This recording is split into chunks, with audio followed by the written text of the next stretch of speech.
The Emperor has foreseen a new threat rising against him. The Podwans Podcast.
Ha! So I have to redo the intro? Yeah, you gotta redo the intro, my guy. Hello, welcome. All right. Welcome back. Oh, look. Oh, now we can't hear Ryan. What the hell? Oh my fucking god! I have to unmute him in the control room. My god damn it! We're just having all the technical. We're just having all the fucking technical issues tonight. I love this. All right. Well, podcast over. Yeah, that's just. We'll try again tomorrow. Okay. So, I'm good. I'm ready. Jesus, That's hilarious. Jesus I'm fucking sorry, but Christ. that's so fucking hilarious. That's a clip right there. Jesus fucking Christ. Well, guess what? There's no audio to it, so that's really sad. Well, my thing snapped? Yeah. Yeah. What do So you mean? just you. Oh. Wow, that's so- lame. I know. It That's sounds like. almost funnier, actually. Anyway, what I was trying to transition to when I fucked up and there was no audio, Game Awards. Am I right? Nothing big happened there. Yeah, Game Awards. So I started watching it and I was like, okay, whatever. And I was like, huh, this kind of looks like Star Wars, like the ship going through. And then I just was like, oh, this seems Star Warsy. Is this Star Wars? And I just kept asking myself in my head that. And then once I heard the lightsaber go, I was like, oh shit, it is Star Wars. It was kind of similar to Ryan's TikTok reaction, which was hilarious. Just, it's Star Wars. And then later on, we got. Well, I can relate to that a little bit because obviously my horrible Thursday night. Obviously we'll get more into that. Fucking, I know, Chris. You will wait till Tuesday to hear that shit. I was like periodically just tuning into the Game Awards like every 15 minutes just to see what was going on, and I finally like opened up the Game Awards as the trailer was starting, and like the same as you. I was like, is this Star Wars? Is this Star Wars? I'm like, and I was like, no, it's probably just a generic sci-fi adventure that's like Star Wars adjacent. Because like, there were so many of those the last couple of years of the Game Awards. I wasn't like getting myself like hyped up on those expectations. And then finally, like I said, when the lightsaber came out, I was like, oh shit. And then the title came up and I was like, there was an Old Republic fucking game. The fucking leaker lied. Because I remember Ryan put in the group chat earlier in the day that the Old Republic like title was a fucking lie, or they got misinformation or something. I forget what that was the exact. We can talk about that later. Once we can go into the timeline of events of speculation that's happened over the past week. Do you want to just go ahead and take? Do you want to Yeah, just we can. Position? Go ahead. Yeah. So last week, Video Game Insider Kirikassis, I hope I'm pronouncing that right, tweeted that a very big Star Wars game announcement is coming soon, and it was not related to Zero Company or Eclipse. There's speculation that it was going to be the rumored Total War Star Wars game, as developer Creative Assembly was to have a 25th anniversary stream for the franchise the next day. The stream came and went, and no Total War Star Wars, though the developer did say they would have a big announcement at the Game Awards. However, more leaks related to a Warhammer 40k game came out at the open, and then obviously when that announcement happened at the Game Awards. A couple of days later, Curious has posted another T saying the game in question ends with the Old Republic. Didn't say that it was going to be at the Game Awards, just that it was happening soon. Then yesterday, they made another T saying another game was coming, and its title ends with Racer, and sometime before the Game Awards confirmed the Old Republic game was not Knights of the Old Republic. Now, here we are.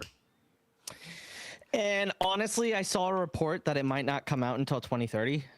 So Is that normal that's for all speculation. So the 2030 Okay, is all speculation. It comes from Jason okay. Schreier, who is a reliable games journalist. That's just all speculation on his part. People took with it and ran with it because he's very So it was like an reliable. op. It was an op piece. It was like it was probably. No, It it was also just could have been him Or a joking. Blue Sky post. It was a Blue Sky post, just like, hey, this studio just literally opened up back in the summer.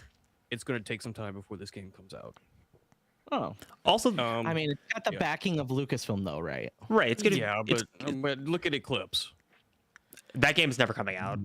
I don't think that game's coming out at all for a variety of reasons. But yeah, I think 3 years minimum, maybe 4. I mean, So we get So I mean, we I get Jedi 3 first. we'll get obviously. 0 Point and Racer next year. We'll get Jedi 3 probably 2027. Maybe KOTOR remakes. That's another topic of discussion that we can have later. Because those still seem to be in the works, including a KOTOR 2 remake. So when they say remake, is that just going to be like, oh, we're changing up the story? no, it's So, like the. we can actually get into it real quick. I'm assuming Um, when they say remake, it's like the Final Fantasy VII remake, where it's like a full-on from the ground up retelling of the original story with new action mechanics and all that, like the full So pizzazz. this all comes from legal court documents from when Aspire released the KOTOR 2 Switch port, and they promised the restored content DLC, but that never happened. So a player actually sued for false advertisement, and they had a bunch of. They've since settled, like a couple weeks before they went to trial. And there was a deposition with the Lucasfilm Games VP that actually happened back in March of this year. The lawyer asked the VP what the codename Juliet was referring to in emails.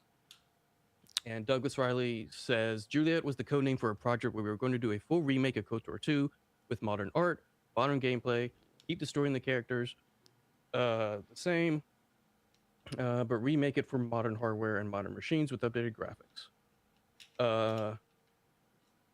Aspire was not going to work on it. Instead, Madhead Games, which is owned by Saber Interactive, was. But they were going to do KOTOR 1 first. Got it. Oh.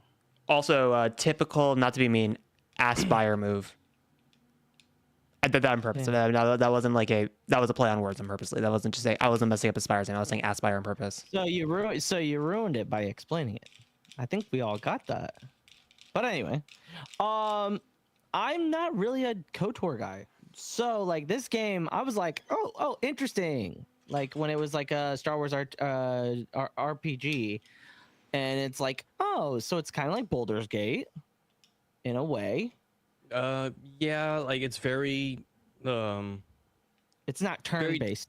well, yes and no.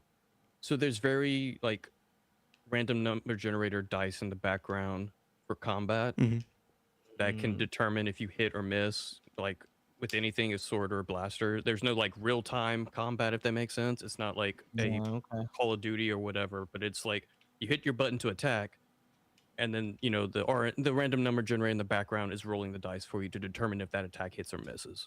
Gotcha. Okay. But the thing is, though, so in the article for Fate of the Old Republic, they actually call this game a action role-playing game, which tells me it's probably more in line with something like Mass Effect, which is which makes sense with the director.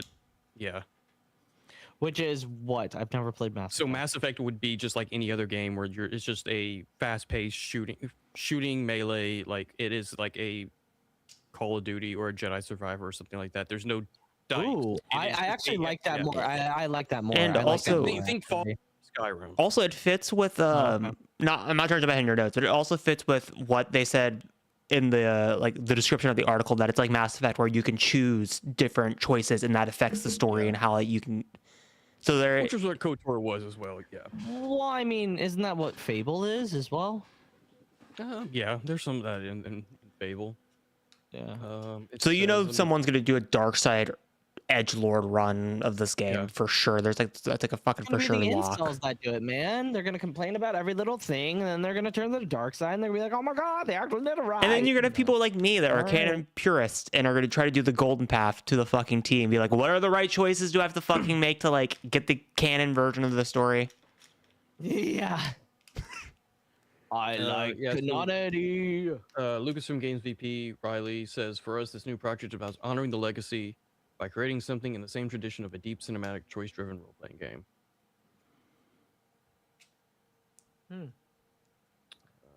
Very, very, very interesting.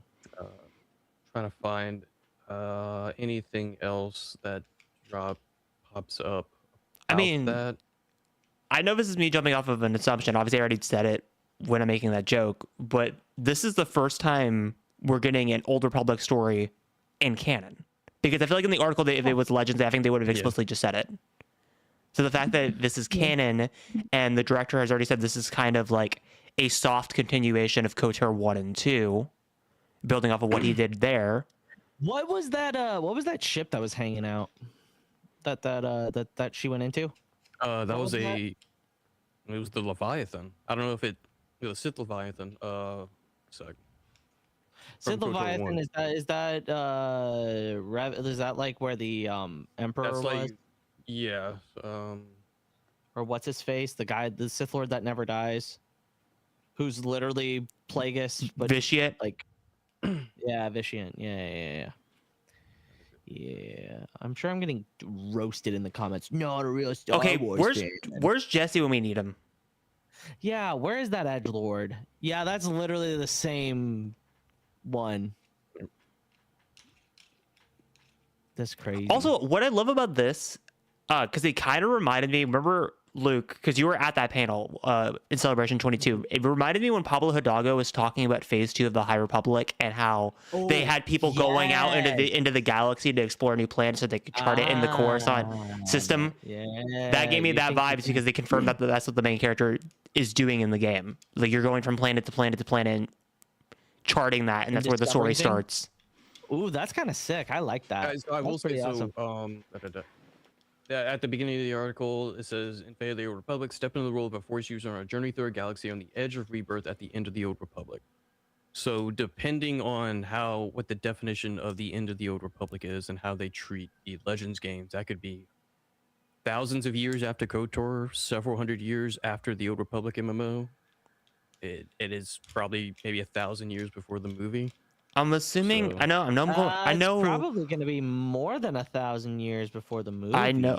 I'm going off of Legends lore, not canon. I have a feeling it's gonna be closer to like the Bane era of the Sith, where like the That's Rule what of it would Two be, is starting to become into effect. Ooh, so then you get that. You get the like old. Okay, yeah. That kind of fucks with that. That'd be kind of cool. Even though like And that's how you get the acolyte back. Well, no, that killed it. I also just realized that murdered a theory I was gonna throw out there, because when Ryan said end of the Old Republic, I was gonna throw out like, what if we see because I know we've done this a million times, Luke, but what if we see Malachor in this game and we see the evisceration of the Jedi and the Sith, because we haven't seen that in canon outside of outside of Twilight of the Apprentice. But I'm like, that can't happen anymore because it's the fucking tail end of the Old Republic. Because if they just said the Old Republic, I would be like fucking full sending into that theory. Yeah, that's fair. That's fair. So, 1032 BBY, and this is canon. This comes from Wikipedia. I know people hate when you cite Wikipedia. 1032, the modern Galactic Republic is formed. It is no longer considered the Old Republic at that point. And that's also around the same time that the Sith are thought to be annihilated. Yep. So we could be leading into, so like the Sith may still exist, the Sith Empire, whatever it is called at that point, may still exist. And we may see the ending of that. But it's like the remnants of them. Yeah. Ooh, that's Like pretty we may sick. see we may see Bane. That would be fucking sick as fuck. Would he be the main antagonist? I don't think it'd be a main antagonist. But the problem is. Wait, I just thought of something. Let's keep the same energy. It's the same energy as Ki-Adi-Mundi and Yoda, knowing that the Sith were around, that were actually around in the Acolyte. I mean, the main character could die, and the knowledge could get lost. Okay, that's the only. See, like that's the thing. If you're gonna do that, then you already know that this person's gonna die. Well, and also, like, when you said that, Luke, a fucking thought just popped in my brain. What if we get Mark Hamill as Bane? Because he was. Ooh, that'd be because Mark Hamill was Bane in Clone Wars, and that would kind of be. It would also be really poetic for one Jedi to find Bane and be like, "Yeah, I'm not telling anybody that this person's around," and it's just a secret. And it really wasn't. It really didn't just start with Yoda keeping a secret. That would be. It would be Ki-Adi-Mundi all over again. I don't want to fucking have that shit in the fandom. Lord, no. I honestly, I think it's hilarious that people got all up in arms about that, because it's what. He's got two brains. His probably the one brain that's working now is probably dead, so now he has one. Like, come on. I mean, we're going. You think the man that likes just plain ice cones has validity of opinions? Or the guy that said, "Oh, what about the attack? Wookiee attack on the? What about the droid attack on the Wookiee?" Come on, spit it out. Shut up, Ryan.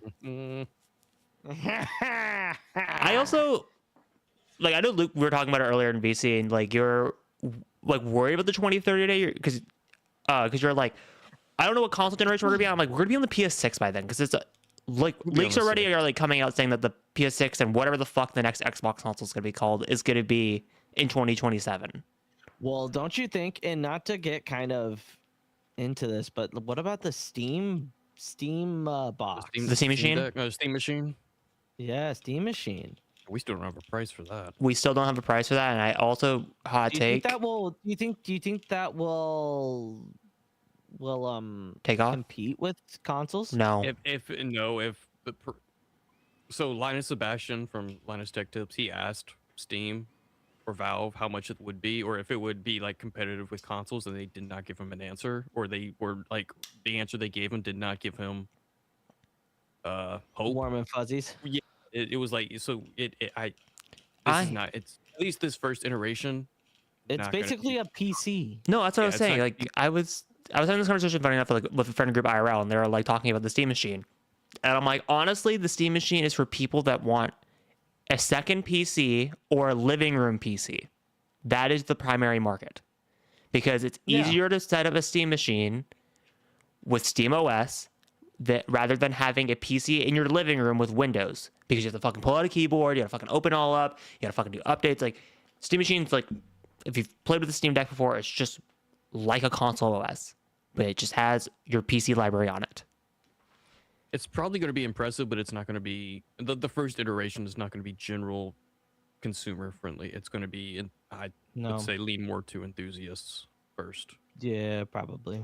Yeah, like I said, it's for people that want second PCs. I don't think it's for people that were trying to. I mean, also I think it's for people that are like wanting to, because like I remember in 2015 when I started getting into PC gaming, I wanted to dip my toes into it, so I did like a pre-built PC and then obviously did a custom after that. But it's like, that is the perfect market for that. Like if you're like, I want to do a PC, but I don't want to build it. Okay, I'm just gonna dip my toe in and get a Steam machine, and then afterwards you're like, okay, I'll go build a custom PC after that.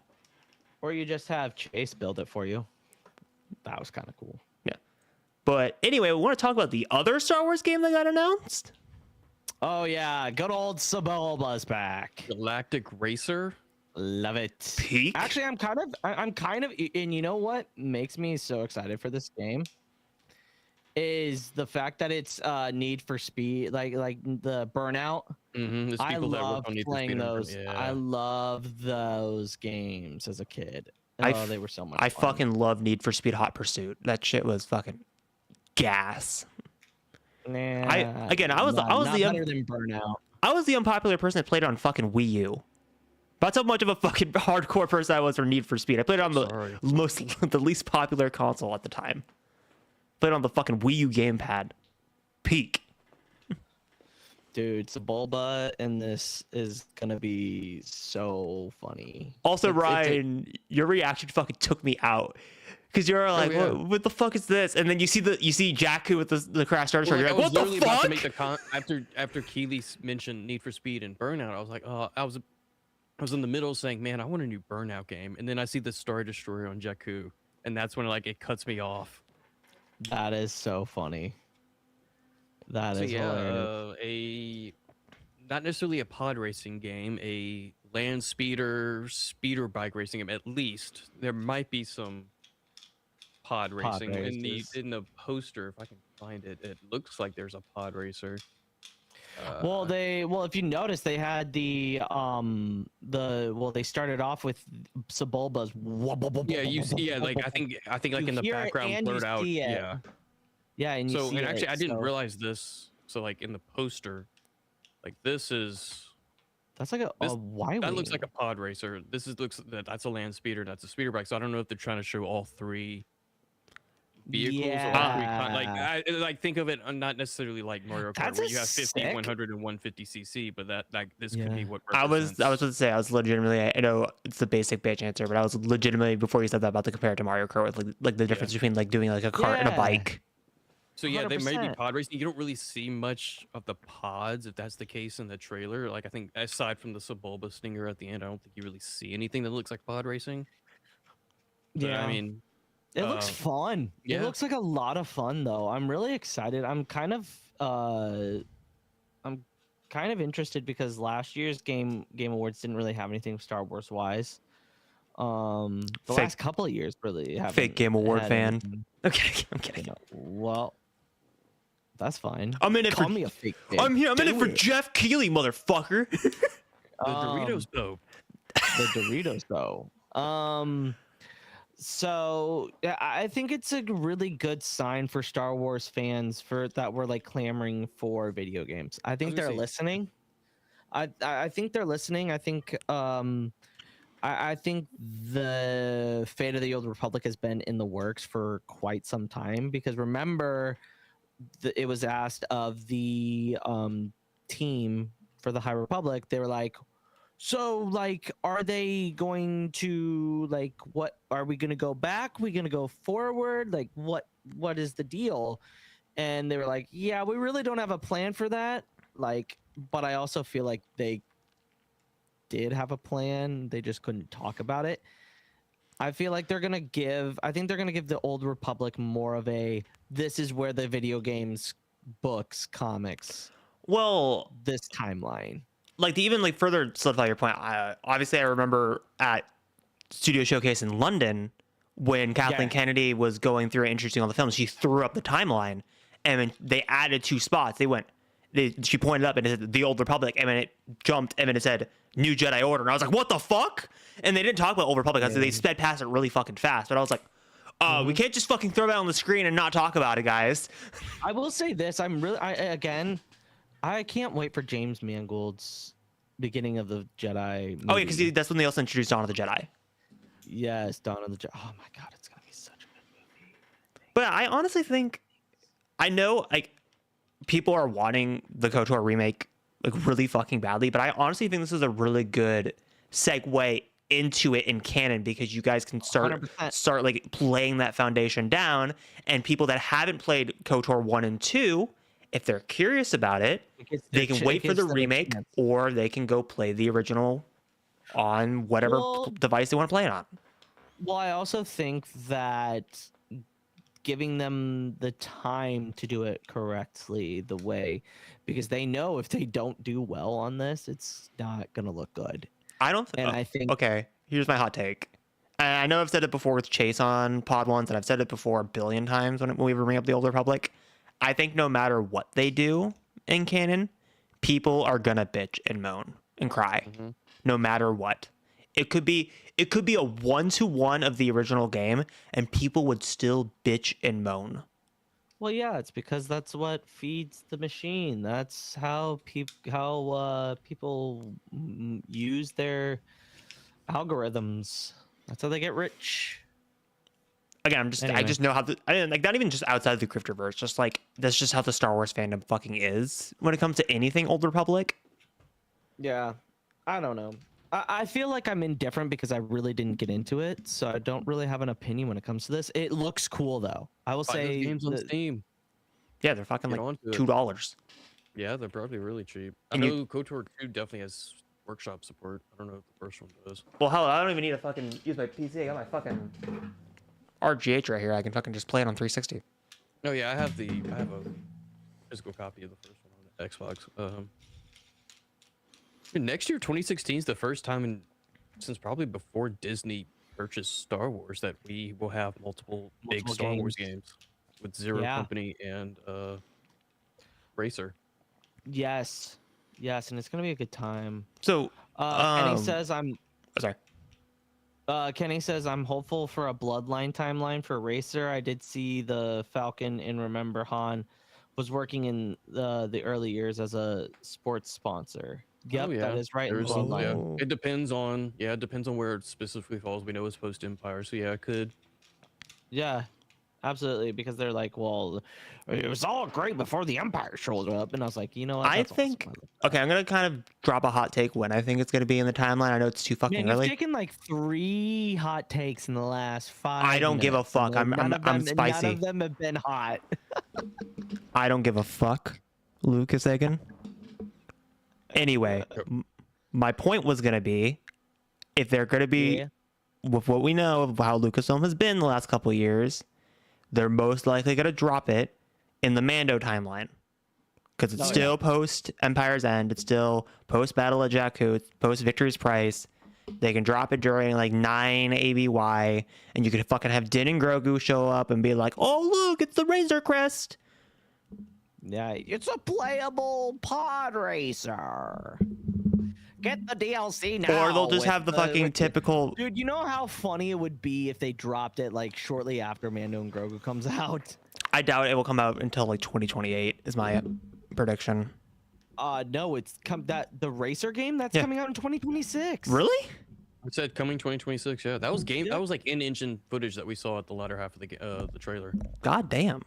It's definitely like a Squadrons, like kind of not shadow drop, but just like less than a year. And I'm kind of worried that it ends up being like Squadrons, where it's like it's a cheaper game, you get your money's worth, very little support after it comes out. I think they've learned. I think they've learned from their mistakes. I hope, but hopefully. the good thing is like with racing games, you can look at Mario Kart, where like you can do a lot with a little. Like it Yes, doesn't need to be 100%. content heavy. You just need enough tracks, enough characters or carts, and Yeah. just like different ways to play on those Which, tracks. You don't- To Yeah. me, it's appealing to people that were like, I remember for the longest time, like when I was on Twitter, people were constantly asking for like, I want a Racer's Revenge sequel. I want like Phantom Menace Pod Racer game at modern times.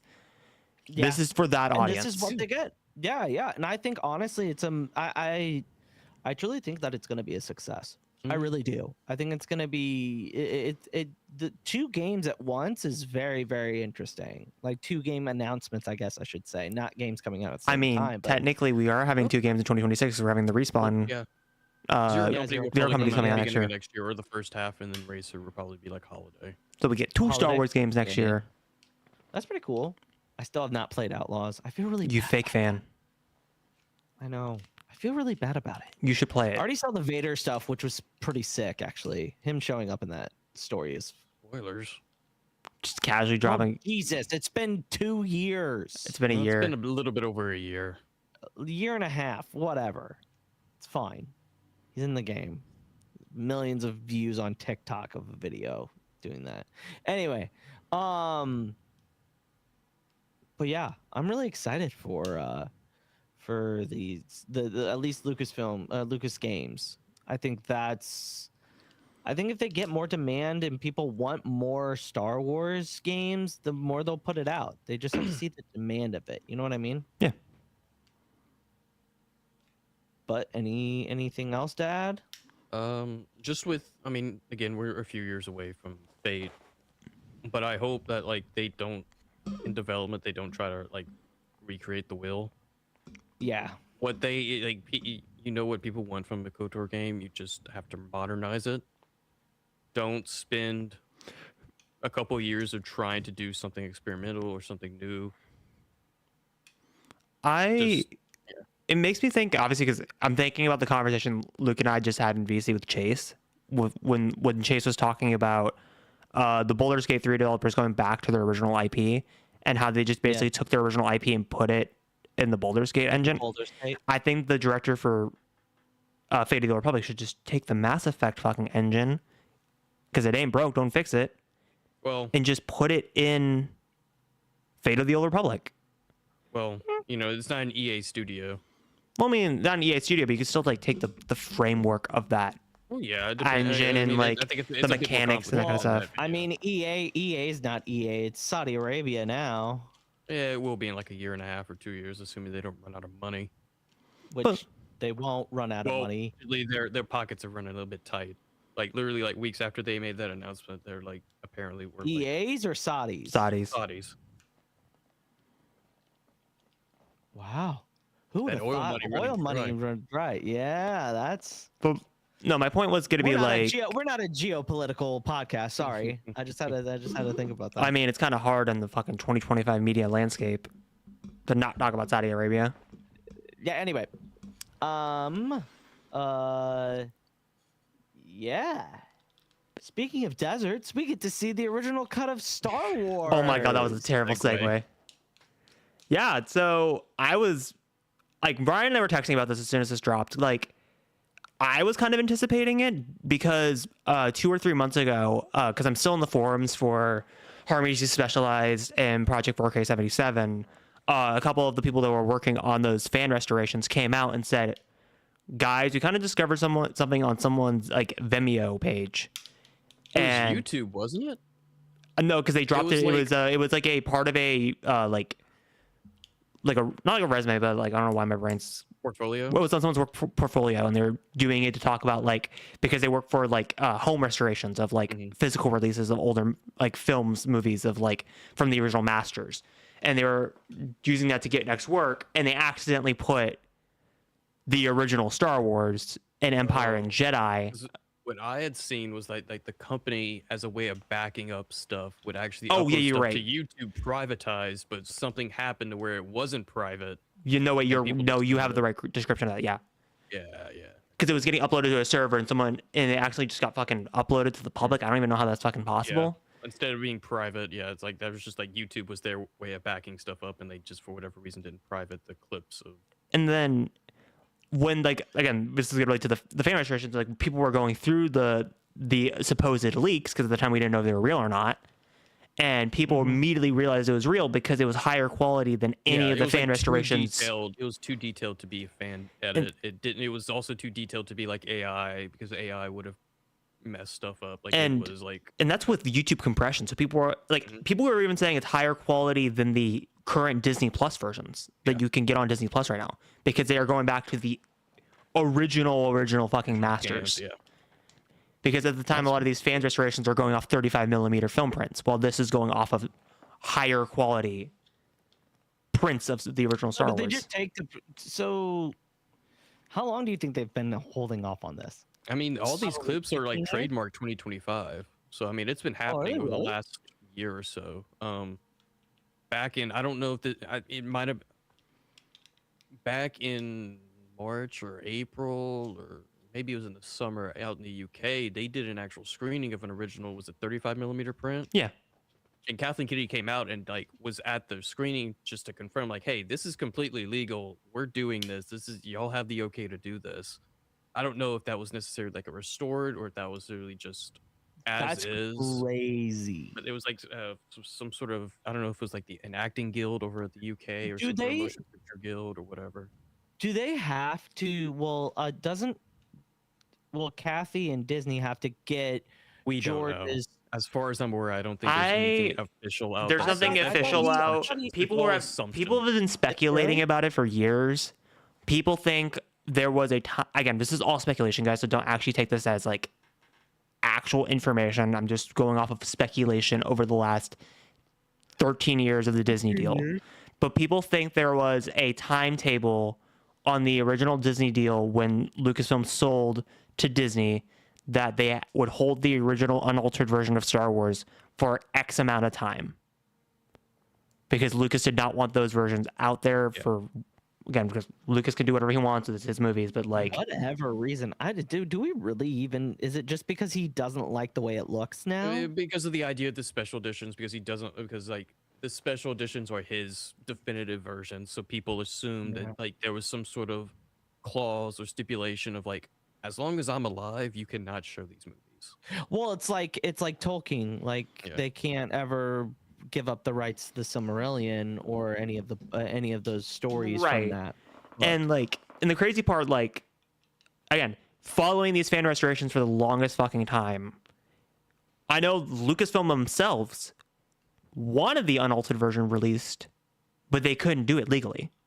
Like, for example, when they were making Rebels, someone on the Rebels team reached out to Harmy or Project 4K77's, like the people that were doing it, and said, hey, when we were making Rebels, we actually watched the unaltered versions of A New Hope, Empire, and Jedi so we could get inspiration for Ralph McQuarrie's artwork and that kind of stuff to get closer to Rebels. So, like, stuff like that has been floating around.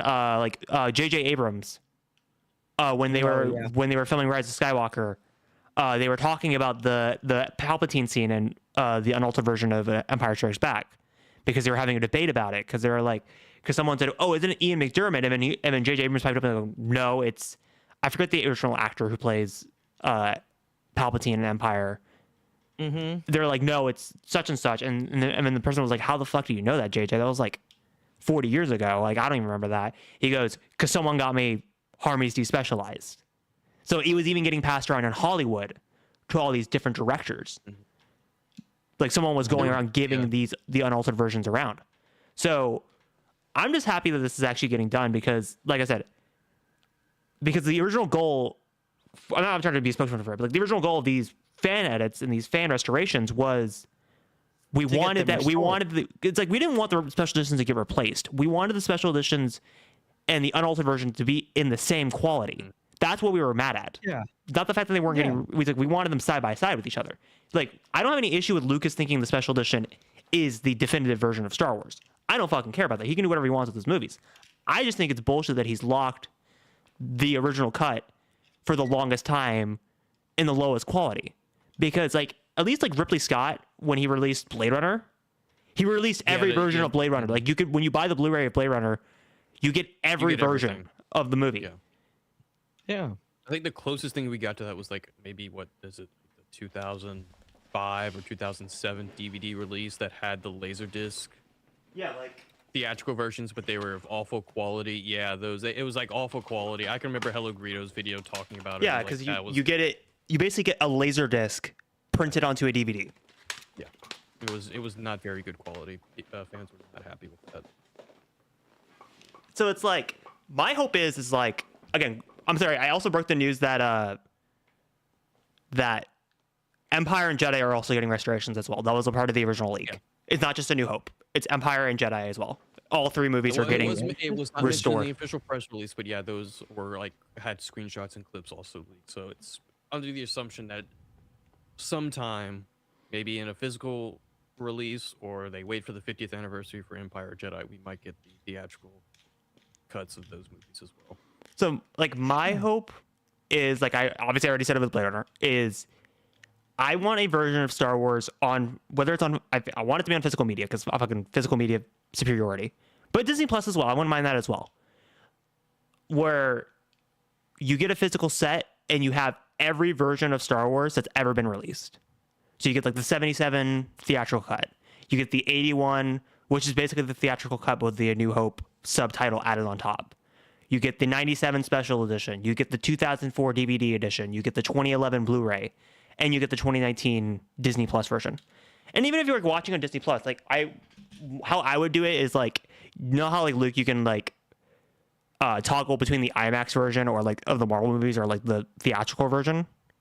It would be like that. Like when you click into A New Hope, it will ask you, what version do you want to watch? And it will list all of the different versions so people can just pick what version of the film they want to watch. 100%. 100%. I think that's a good way of doing it for sure. And like I said, this has been like so many years in the fucking making. So that's why when Ryan made that initial post about it, that's why I added that in the comment section, because it's like, again, like fans for the last 20 years have been working their asses off to get the original version of Star Wars into high quality. And like they even said themselves, like if Disney ever came out with the official version, they would just stop working on it because that was the end goal at the end of the day, was to get Disney to do this. And it's been done. So I'm just happy when February 19th rolls around in 2027 that we can actually all go to a theater and watch the unaltered version of Star Wars. Well, the press release does say in theaters everywhere. It doesn't say in a limited like theaters or whatever. Like it says They're gonna make a shitload of money off of obviously this. we're about 13 or 14 months away, so I mean that's probably why they announced it now, so they can actually start Market reaching it. out and like actually get theaters to prepare for it. It'll probably, and it says limited time, so maybe like 2 weekends, maybe something that will be very short. I don't know. Yeah. Yeah, but it'll make a lot of money in I'm those not trying to like weekends. make fun of like fans, but I also love the people that are like, why isn't it coming out on May 4th? And I'm like, there's a Star Wars movie on May 4th, you guys. It's called Well, Starfighter. Starfighter comes at the end of the month, and also, I mean, May 4th Star Wars is Celebration. May 4th is a Monday. Yeah. So originally it was supposed to be like the end of April when they announced it back in Yes. August. That was before they announced Yeah. the version, and they when they announced this, they actually moved it up to February, which I think makes more sense because Which you don't wanna leads get- into because I mean, April and May are already very busy with Yes. Celebration and Starfighter. I think.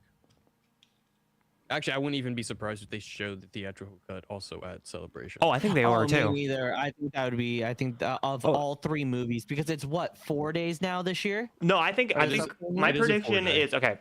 I will be 4-day. proven wrong in the next 2 years, but here's my prediction: when you go to the 50th anniversary screening of, like not the screening, the anniversary panel at Celebration, You get a ticket. you get a ticket to the Chinese theater, and where they're not going to show you like the restoration version, like what we're getting in theaters, they're going to probably pull a 35mm print of Star Wars, like where you actually watch the actual print being shown, not the restored versions that we're getting in February to make it extra special. That but would be then you're wild. just going back to, hey, this isn't the restored No. version. No, but it is the original. It's the original. It's the original film. Oh, that'd be cool. Okay, I cannot That's all do speculation. a We're Jedi, setting ourselves We're up all for speculating. This will not happen, guys. Jedi Master VIP passes to Star Wars Celebration are We're never so gonna- ridiculous. Okay, dude, I love how the last 2 celebrations, I was not 25, obviously, 23 and 22. I was contemplating, because I think in 23 I had a shot at the Jedi Master tickets, and I said, no, I'm not going to do it.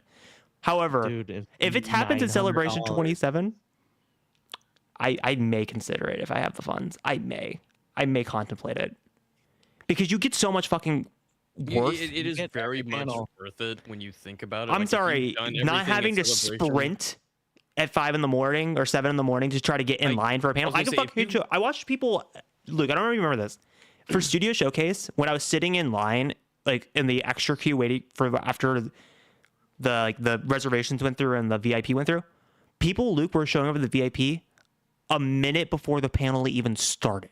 That's why I was getting pissed, because I'm like, dude, there are like so many people in line, and you're just skipping the line, and you showed up like you just roll out of bed in 30 seconds. You're in the fucking panel. Yeah. That's crazy. If you've done anything at Celebration with a normal pass and you've seen what the VIP pass offers, it's like, yeah, that extra $600-700, kind of worth it just because of the amount of time you will not have to spend in lines. Yeah, sucks. 100%. Which But, sucks, like- but that's almost the best part of it. I was gonna say, it can be. I mean, I've met people in Yeah. lines Yeah. that I'm like, I follow on social media to this day. Like, yeah, like, but I completely understand, like, not wanting to spend 45 minutes or an hour in line waiting for somebody's autograph. No, 100%, 100%. Also, don't you get like some autographs and stuff included with it, like the admission? You might get like one guaranteed.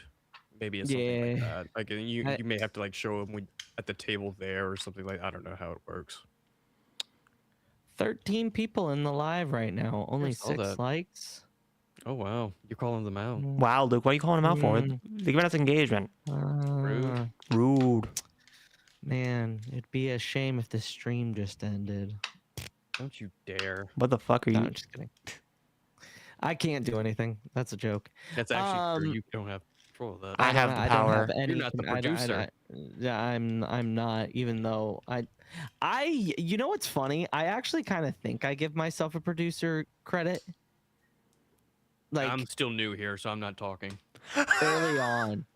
Early on StreamYard, like 2021, 2022 era Podwans, you're the producer. But I've usurped you from that position now. Yes, you have. You've done a great job of it. Anyway, all right, let's talk. Is that enough of the news? Do we have anything else?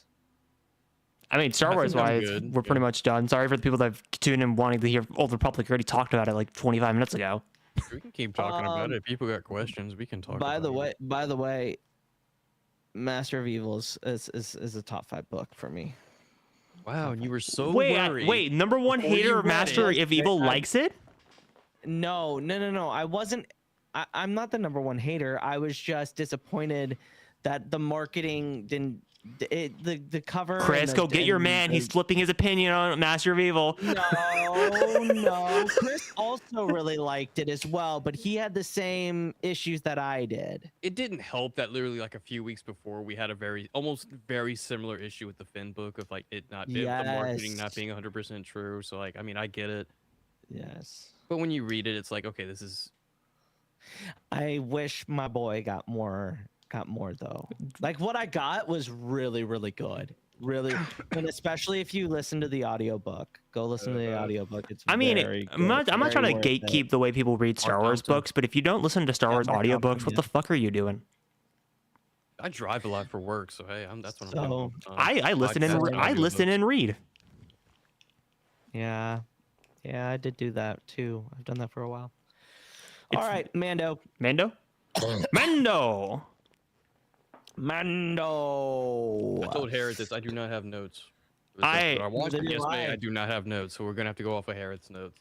Okay, so I was getting like flashbacks while I was watching the episode to like early 2020 peak lockdown vibes while watching this, because I was like, when the opening started, I was like, I remember the time people were bitching about this episode. We should preface this is chapter 10, the Passenger. Oh yeah, season 2, episode 2.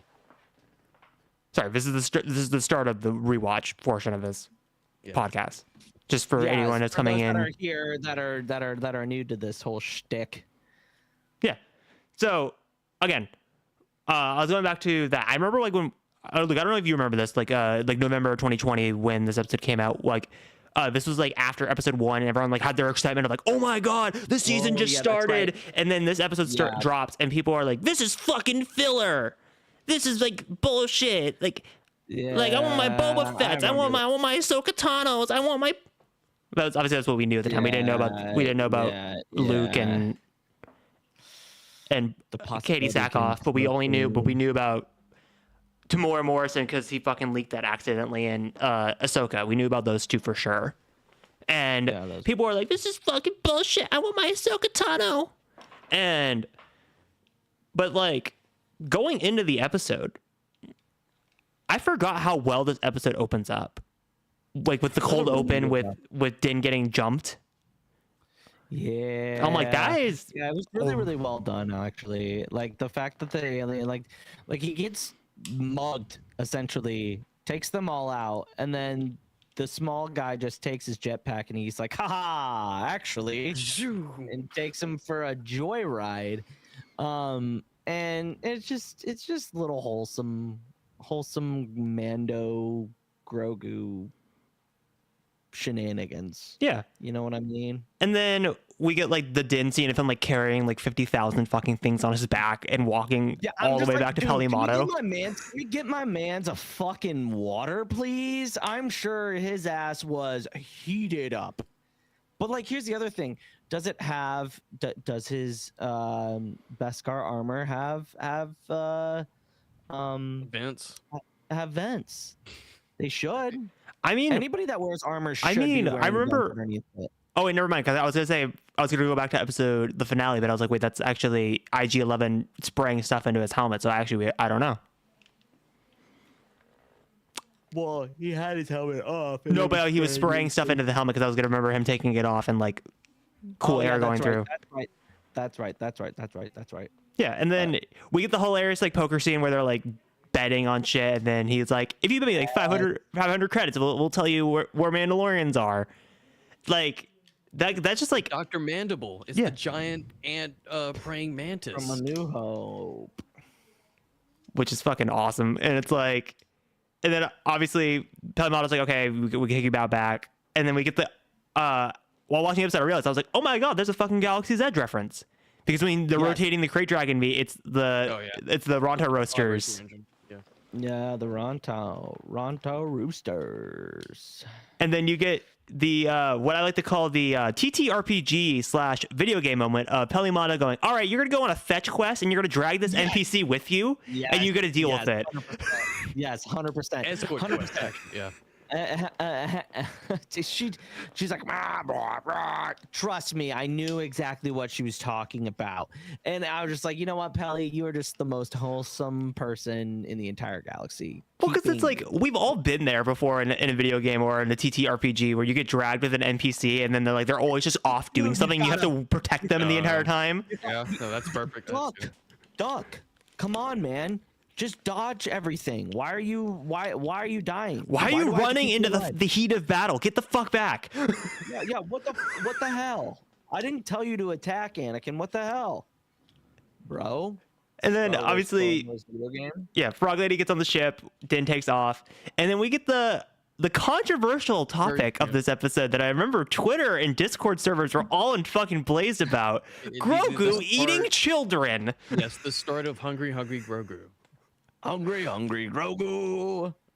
In his defense, they look pretty enticing. The whole point of the escort was to have the eggs fertilized. The eggs aren't fertilized yet. That was the whole point. Now I just have a weird image in my head. No. Dude, we're just but hungry, you're not wrong. But also, don't leave your eggs unattended. Also, first of all, that's on mom. What the fuck, man? What are we doing here? Protect your children, my God. You're irresponsible. And second off, a grown ass woman toad thing. Okay. What the hell? Not to be mean, but I'm gonna be mean with that discourse. That's like the most chronically online fucking talking point in the Star Wars fandom.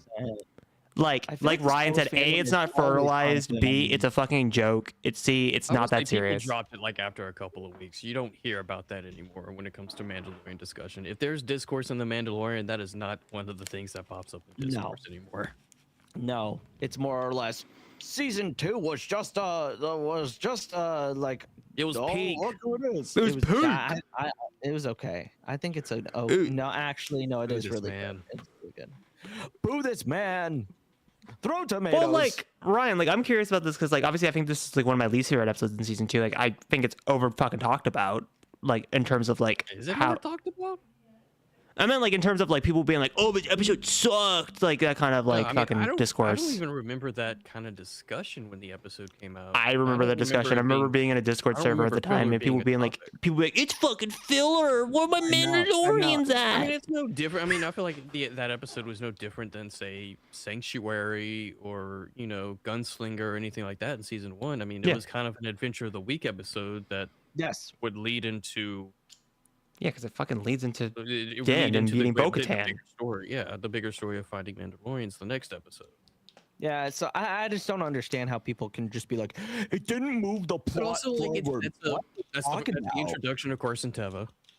Yes, Carson Teva and Dave. Yeah, Dave's back. Oh, look. Oh, yeah, it's cameo machine Carson Teva. Whenever we need to tie back to the Mandoverse, we just bring out Carson. He's Phil Coulson. Yeah, he is the Phil. Actually, that's a really fucking good. I never really thought about it that way before. He's the Phil Coulson of Mandalorian. Yeah, because he was in fucking.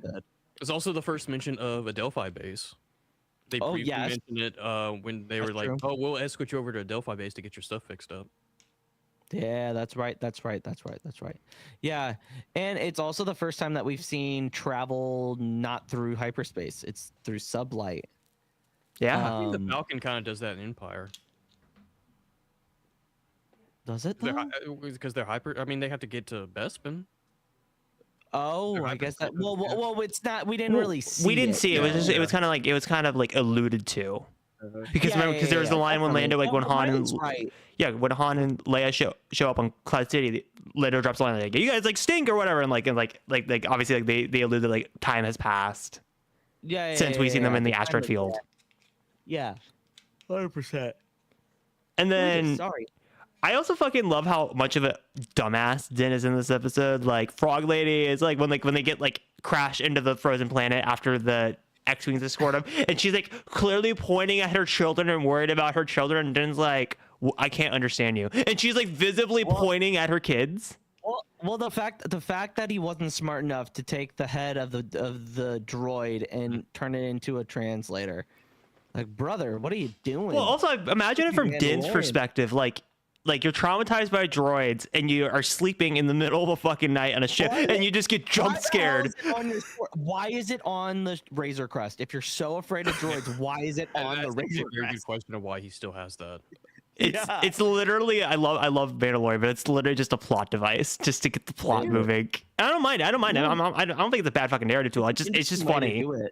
Because you're right. He doesn't know how to communicate with her because she doesn't speak basic. You know what I mean? So it's easy. It's a good use of a plot device to move the plot forward. But yeah, I also love how then we much got she fucking rips into Din during that fucking speech. She's like, I thought Yeah. Mandalorians are honorable. I thought they follow their word. I guess those children's stories aren't true. And you're just like, God damn, Frog Lady. Just fucking pop Fine, I'll off, go Queen. touch the ball. Damn.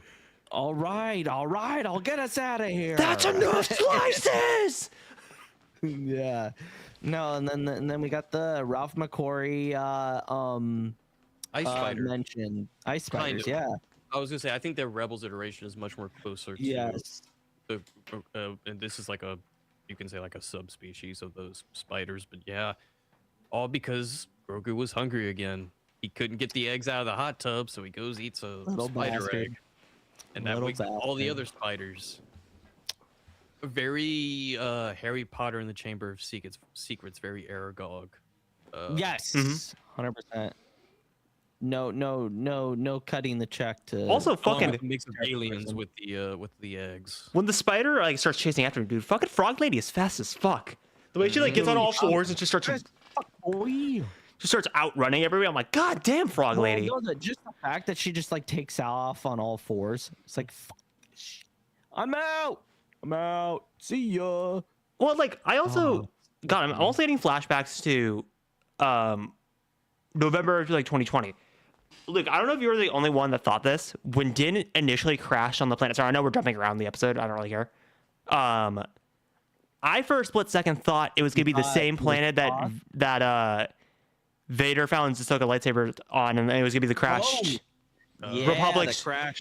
Because Venator. I thought like there was a little bit like validity to that rumor because I was like, well, fucking Clone Wars season 7 just came out earlier that year. Like, it Yeah, would make could've. sense to fucking tie that in.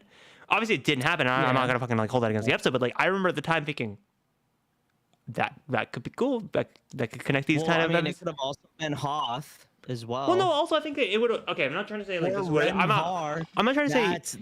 I'm not trying to say- that Ryan probably hasn't heard in Okay. a very long time. I'm not trying to say Renvar. this would have been better, but that could have also been really cool, subtle foreshadowing, hinting at that Ahsoka was going to be in the season.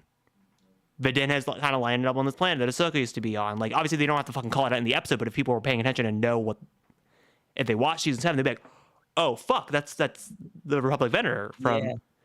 Because obviously, it's still like it would be like Jakku, like the fucking that thing fucking was standing what for 25 years, 30 years, and fucking without barely any damage. Like obviously, it's frozen over, but like you could just kind of simulate that and be like, "Oh, that's if you don't know what it is, you're like, oh, that's really cool fucking set dressing on this planet. Maybe it was like prequel era stuff." But if you know Clone Wars, you're like, "Oh fuck, that's foreshadowing Ahsoka coming in the season." Obviously, like I said, it doesn't really move the needle, and it's more just fan servicey stuff. But like I remember thinking that heavily at the time, coming into the episode, that's what we're gonna get that like kind of moment with Din and Grogu.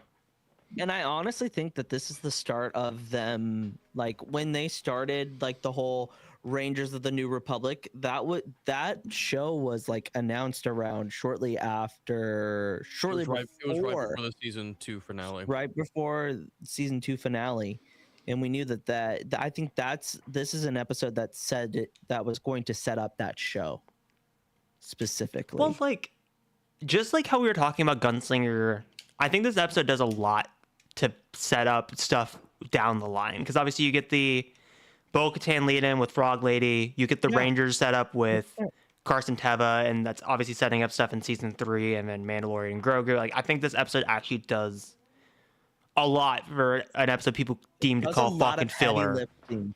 Yes, absolutely. It does a lot of heavy lifting and a lot of foreshadowing for sure. Plus, I also forgot this episode was fucking directed by Peyton Reed. Yeah, it was his first one. Because he fucking ends up directing the finale. Yeah, that's right. That is right. I mean, that's also really all I have for this fucking episode, because it was a really fucking short episode, and there's not really much to talk about outside of that. It is. No, not really. And from the I'll say from the moment they actually get into atmosphere of that snow planet, beautifully shot. 100%. It was a very, very well directed and shot. You do start to kind of get the volume fatigue here. I think when you start, because you start to notice it towards. You don't think so? No, I think that's more. I think it started with Kenobi with me. Oh, Kenobi. I guess that's fair. Yeah. I also feel like this is also the start of you like Din fucking taking horrible fucking care of the Razor Crest, because it's just like 100%. Because you fucking this episode, next week's this season, he just loses it. It just gets blown up. It's like, what the fuck, dude? I'm kidding. Spoilers for a show that's been out for the last 4 years. 5 years. 5. Oh my god. 2020. This season is 5 years old. That's crazy. My god. I mean, again, ties into the fucking, well, why does TV take forever nowadays? I don't know. Maybe when they cost like $10 to $12 million an episode, fucking has a lot of production stuff. They're treating them like movies. They make them like movies. Better and that's why you're getting 8 episodes. Fucking. So that you can rewatch it like instantly, and because they're so expensive, they're waiting on results to greenlight the next season, which in 100%. Turn doesn't mean that you can get those actors and those crew immediately after greenlight. Not trying to be mean, I know like people are gonna say Disney's like one of the most expensive corporations in the world, but also they don't have fucking Jeff Bezos money. Jeff Bezos could be like, all right, you get like 3 or 4 seasons, I'll fucking pay it off. We're Amazon, we don't fucking care. Well, which is why Amazon Prime is so on the ball with their shows, because as the show is airing, they're filming the next season already. Yeah. Honestly, I feel like every studio should take that into consideration, because I feel like it would make it seems like, especially, and it seems like not just from a Rings of Power standpoint is what my biggest thing for Amazon Prime is. It was the same way with The Boys. The Boys, like Amazon Prime, or Rings of Power, like Gen V. They have really good editing. Like they take their time. That, I mean, especially that first season of Rings of Power, the way that just that first episode is a lot of CGI. Literally all of CGI. I will say, in a perfect world, if you are developing a show that is meant to span across multiple seasons, at the very least you are greenlighting 2 seasons when you greenlight the entire show, or at the very 100%. Least you're ready to greenlight the second season while the first one is still being aired. For sure. Well, and also then greenlighting at the end of the first season, if it is successful, into halfway into the second one, you're doing 3. Yeah, after the first season, you know it's a failure or not. You can fucking just grant the third season. The Halo show got a second season before the first season even came out. And it's also because second seasons are typically shorter to produce because you already have the groundwork done. Yeah, people will come in. Yeah. It actually makes financial sense because you're getting your money's worth out of a lot of the stuff you've already made and done doing a 100%. Second season. Also, I feel like I accidentally teed you up for a fucking Rings of Power discussion without realizing it. Oh, well. Ryan's got to watch the whole series now, though. Yeah, we'll see. Damn. Oh, so we'll go back to Fate of the Old Republic. Casey Hudson, the game director, actually just tweeted out 30 minutes ago. Don't worry about the not till 2030 rumors. Game will be out before then. I'm not getting any younger. Damn. Well, that's good. Yeah. Well, it reminds me because I'm in a game dev server. Obviously, it's not anything fucking major related. It's like rhythm game related. And we were talking in the server because obviously we were speculating they were going to do something at the Game Awards. And then one of the devs, who's a content creator, like responded to me and was like, and I was having this relates to Fate of the Old Republic. Like, they're not going to spend their time as game developers responding to every single bit of speculation. Because even the person in the responding, like in the messages, like, I'm not going to just respond to every bit of speculation. However, we have nothing to show. Not everybody can be James Gunn. Yeah. We're not gonna fucking just sit on thread. They're not just gonna sit on threads on Twitter all day and just fucking be like, that's not true. That's true. So really quick, bringing up Supergirl. Yeah, not Supergirl. What do we think of possibly Netflix buying WB? Yeah, better than Warner Brothers. Or better than Paramount. Better than Paramount. Paramount. That's my thought. It's That's like, my thought on it. Sword. It is, but I would Netflix might rather kill theaters, but then I don't know. It's a lose-lose situation. It's just Netflix is the lesser evil. Well, but I also think that Wait, Netflix I just thrown. Haha, funny. Netflix has put out, like, their CEO was like, we're not going to destroy theaters. We want. Have you seen the original statement he put out like 2 years ago? Yeah. Well, he's probably. I think he's just saying shit just to get the deal through. I just think he's just saying shit just to get the deal out. Because all you see these people, these CEOs do this kind of all speak when they announce acquisitions. It's like, hey, we're committed to keeping things the way they are, blah blah blah. And then they change it day one. It's hard with the Paramount side of things to not get into the politics side of things because this move is clearly there's clearly an underlying meaning to them buying WB. If you know, you know. Yeah. Pretty sure that's also Saudi money backing it up. Oh yeah, no, the hostile takeover with the fucking $106 billion. The attempt, and they said that they would, and I mean that's Paramount going directly to shareholders. That's not going to like the board of directors or the CEO. That's going directly to shareholders and trying to buy their shares. Not to be mean, but like I also saw people like jumping to like Netflix's defense, like, no, this won't murder theaters, but like also the fact that like the Directors Guild, like poised by Christopher Nolan, is fucking worried. The Writers Guild came out and said this is a fucking problem. The SAG, like, even if they say, like, we won't actually know until the deal goes through. SAG came out and said there's a lot of like issues with this deal and creating monopolies and people losing their jobs. There was a I don't know where the letter went to, but it was a letter signed by anonymous A-list celebrities, basically saying that like they do not support this decision. They were anonymous, which I don't know why they would be. I feel like you would want to put your name leverage your name. Then again, you get blackballed by Netflix, which is one of the biggest streamers in all of time. Which is why that's the issue with the deals coming in, because Netflix would acquire HBO and they probably would get rid of HBO Max and fold it into Netflix.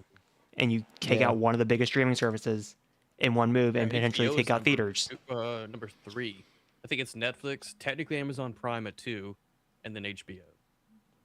Yeah. So like, and also plus like I'll also bring up like the Netflix. I'm not trying to dog on you, but like the fact that like people have come out and said the only reason why Netflix puts movies like the Knives Out sequels in theaters or like is to bait award shows because they wouldn't get awards if it was on streaming. So they only put it in for 2 or 3 weeks just to get the minimum in, so they could say we meet the qualification because we put it in theaters. And that's the worry I have with them buying WB, is what stops them from putting like The Batman or like Dune Part 3 in for 2 or 3 weeks and then just pulling it and then just immediately dropping it on Netflix. Well, because they know how much money they can make theatrical. Because my hot take is like, Ryan, I don't know if you disagree with this, but like, money, like if you think about this, that's where it is. Think about this from a logistics standpoint. Theatrical releases, that's real hard cash. Like that's not. You split it with movie theaters, like that's real hard cash. Whereas subscribers, it's fluctuating every day. They're Well, losing subscribers. They're is gaining also subscribers. very complex of like what is making money on a streaming service. I'm sure there's 100%. some very complex algorithm that these streamers use to like justify like how much of somebody's monthly subscription is going to the content that they watch. But Yes. I mean, you're kind of but you are right with like, you know exactly how much something is making by Yeah. going to the movie theater. Right. 100%. And I like think that's why Netflix wouldn't be dumb if they did acquire WB to have everything straight on Netflix. right. And I think like that's ridiculous. tying into the WB rant, like one of my biggest issues that I had with James Gunn and the DCU and HBO as a whole was them pulling Superman early for Peacemaker. I thought that was stupid. I think they should have just kept it in theaters for that Did long. they do that? They did. I think Superman was only in How theaters long? for like a month before. No, it was not there longer. I can. Maybe it was like a month and a half, but it was like it was What- shorter than the typical theatrical window because it was on It might have HBO been 45 days, which has kind of been typical. So because they wanted people to like watch Superman before Peacemaker, but it's also like if people wanted to watch Superman before Peacemaker, they can just fucking go to AMC and just fucking go watch it. So all that It was came out July 11th through the 13th. It was still in 1,800 theaters by the end of August, which I mean at that point, that's 3 months in. no, it's about a month and a half. By Labor Day week, Labor Day weekend was at it had still in yeah. 1,824, which I mean that lines up with eventually you're gonna. yeah, because it was like it's just my fear of like the theatrical window getting smaller and smaller and smaller because like as a whole, it's like I'm a kind of a big proponent of the typical 3-month theatrical window, and then 6 months to like 8 months for it to drop on like VOD and then streaming and then physical. Like I think that model has just worked, Yeah. and I mean, think by the time shortening it got- it, it's just making by it the worse. time it got to Labor Day, I mean it had earned its money because Yeah. it only made another like 3 million after that. I mean that's 45-ish, almost 60 days. That's typical, not long, but Right. typical. But like again, my point of that is like I could see Netflix like making it almost worse, where it's just like 25 days or 30 days in the theater. I mean, it just fucking gets pulled. Harith, Yeah. did you hear about the Brad Pitt possibly being cast in Batman Part 2? No, I did not. I know about the ScarJo news of her getting casted in the Batman Part 2, but not Yeah. Brad Pitt. What the fuck is that for? Oh yeah, Brad Pitt popped up earlier today. Brad Pitt would be cool. I'd like that. Well, like I think he's a really good actor. I'm still trying to figure out who ScarJo is even playing to begin with. Poison Ivy? I don't think that. no to I don't think that Ivy. fits Reeves' universe. I was gonna say, unfortunately, I think the Matt Reeves Batman is kind of like Nolan Batman, where it's a bit more grounded. Maybe not as grounded as Nolan Batman, but probably like I you're not know. gonna get meta-human. I know people were speculating Phantasm potentially. That one that kind of makes sense. That was one. Yeah. I think the one that makes or somebody like Vicky Vale or somebody like Vicky was Vale, I've heard in as the well. original? She was in the first. No, she wasn't in the first one. She was in the '89 Batman, the Tim Well, Burton. I meant like in the first Pattinson. Batman. No, Okay. my guess is I know I'm turning this into a Batman discussion. I don't really care. I honestly think she's going to be like a part of the Court of Owls Ooh. because that is kind of heavily rumored right now. Plus, also in the press lead up to the Batman in 22, Robert Pattinson and Paul Dano was talking about their love for the Court of Owls. And then when Reeves was talking about who the villain is for the Batman Part 2, he said explicitly, this is a villain that has never been done before in live action in a theatrically released movie, which makes me think it's the Court of Owls. And the reason how I think they're going to do it is kind of similar to Mask of the Phantasm. I think Bruce is going to fall in love with this woman and come to find out she's a part of the court. Obviously, I'm not going to get into the whole like what the court is because I actually want that fucking to be people that haven't read Court of Owls. I want that to be a fucking surprise, but I could easily see it be something like that because that is a similar reveal to Mask of the Phantasm where it's like Bruce falls in love with Andrea Beaumont, him and her start to like get a like relationship, and then come to find out, oh my god, you're the person I've been after this entire fucking time. That would be interesting. Obviously, it That'd wouldn't be be to that interesting. extreme with Master Phantasm, but it's still like you are in the system. Yeah. Yeah. And it keeps the mystery, because like Battery's talking about, like the Batman trilogy are all mystery movies. There's supposed to be like 7 inspired different mysteries each time, and that would make sense. Now, For sure. Brad Pitt, I have no fucking clue who that's gonna be. That one I fucking Ra's al Ghul. Ra's al Ghul. Wait, time out. We haven't seen Harvey Dent, have we? We have not seen Harvey Dent. Yeah, that And could be a good one. with Penguin, Two-Face would be cool. well with Luke, have you watched Penguin? No. With the way that ends, you could easily introduce Harvey Dent. I'm not gonna go into the why. As Brad Pitt, that would be cool. I hope if they That'd be do cool. Harvey Dent, they don't fucking go into the Two-Face side of it. I hope they just keep Harvey Dent as a character and just kind of hint at it. If that makes any sense. Like I don't want to fucking just Well, go. aren't like Harvey and Brent like good, Bruce good friends? Yeah. Yes. Well, they were in say, I feel like there's the a big- animated there's a big age show. gap. that Well, were- even like in the Bad- Nolan trilogy as well, bad kind sequel. as well. Yeah, I feel like there's an age gap. I guess they don't necessarily have to follow it like that, but that was like my first thought. Was like they're like good friends. I feel like there was like a age gap there. Yeah. I just feel like the court is the most likely. I know the one I was speculating as well, which also fits into the never been done before theatrically, even though it'd be way too fucking close to Riddler, since they took a lot of his elements and put it in Riddler. I was thinking Hush originally as well. Yeah. That one also makes sense. What about Scarecrow? That he's been done. Batman Begins. Yeah, that was done. No, but I mean, like, what if? I mean, it could be like a fucking Dark Knight thing where it's like what if Brad Pitt was Jonathan Crane. Scarecrow? Oh, he could just be Crane. He's just gonna be Jonathan Crane. Yeah. Because I honestly do want Arkham to be a factor. After the way the Yeah. Batman ended and the way that Penguin went, I want Arkham to kind of be a factor in this trilogy.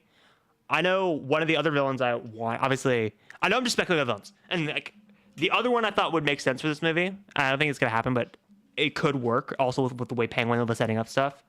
Hugo Strange would make fucking perfect sense for this trilogy. Oh yeah. Where Hugo Strange is Yeah. just letting people out of Arkham, and like Bruce is trying to figure out what the fucking mystery of Arkham is, and it goes back to his family, and it kind of ties back to what the themes of the first movie was like the Waynes and that kind of stuff. And Hugo Strange is the only one that knows Bruce Wayne is Batman.